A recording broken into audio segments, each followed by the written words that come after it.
नमस्कार। मेरे सभी भाई बहनों का गायत्री साधना चैनल में स्वागत है। आज का जो टॉपिक है वह है मनुष्य को अपने पाप कर्मों की सज़ा इस रूप में भुगतनी पड़ती है। यानी हम बताएंगे कि मनुष्य को अपने पाप कर्मों की सज़ा किस रूप में भुगतनी पड़ती है। देखिए, मैं आपको शुरू से याद लगवाती हूँ कि पहले हमने गायत्री साधना, उपासना के बारे में बताया, फिर उसके बाद कर्मों के बारे में बताया, फिर कर्मों के लेख के बारे में बताया, फिर चित्रगुप्त के बारे में बताया और कर्मों के लेखा जोखा के बारे में बताया, फिर कर्म से पाप भुगतने की प्रक्रिया को बताया।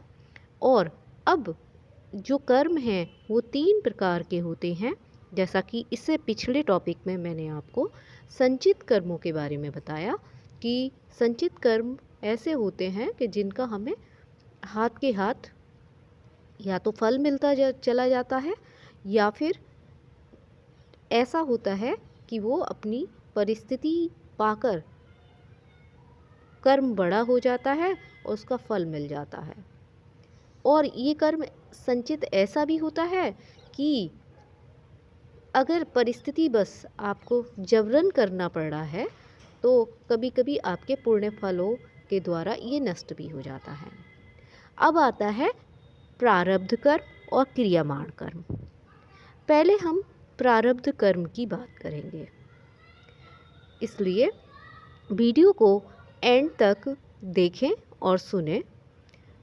यह एक बहुत अच्छा टॉपिक है। अगर मनुष्य इन कर्मों के बारे में और इसके परिणाम के बारे में जानने लगे तो शायद कोई गलत कर्म ना करे।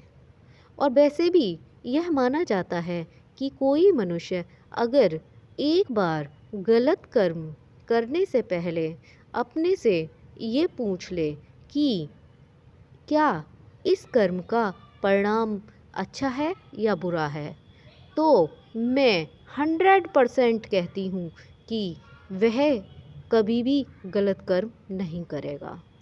क्योंकि हमारे अंदर बैठी हुई आत्मा जो कि परमात्मा का रूप है, वो कभी भी हमें गलत गवाही नहीं देती है, ना ही गलत रास्ता दिखाती है। ये तो कहने में भी आता है कि अगर एक मनुष्य सुसाइड करने जा रहा है और अगर वो 1 मिनट भी ये बैठकर सोच ले या 1 मिनट भी रुक जाए तो वो सुसाइड करने का रास्ता चेंज कर देता है। बहुत सारे ऐसे उदाहरण हैं कि लोग अपने जीवन को बिल्कुल ख़त्म करने के लिए जा रहे होते हैं। बीच में उन्हें कोई भगवान स्वरूप व्यक्ति या साधु संत मिल जाता है और वो कहता है कि एक पल सोचो, आप इस समाज में क्यों आए हो, आप इस धरती पर क्यों आए हो, अपने माता पिता के लिए आप क्या हो, आपके ऊपर कितने कर्जे हैं, ये चुकाने के लिए मनुष्य जन्म मिला है। और अगर इस पर भी आप सुसाइड कर लेते हो तो आपको क्या फल मिलेगा।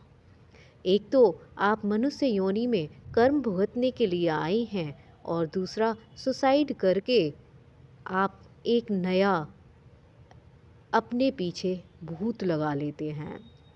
भूत से मतलब है एक नया पाप लगा लेते हैं। क्या ऐसे में भगवान आपको एक्सेप्ट करेगा? नहीं, कभी नहीं करेगा। तो वीडियो आगे देखते रहें, हम आपको बताते हैं कि मनुष्य अपने किए हुए पापों की सज़ा किस तरह से भुगतता है।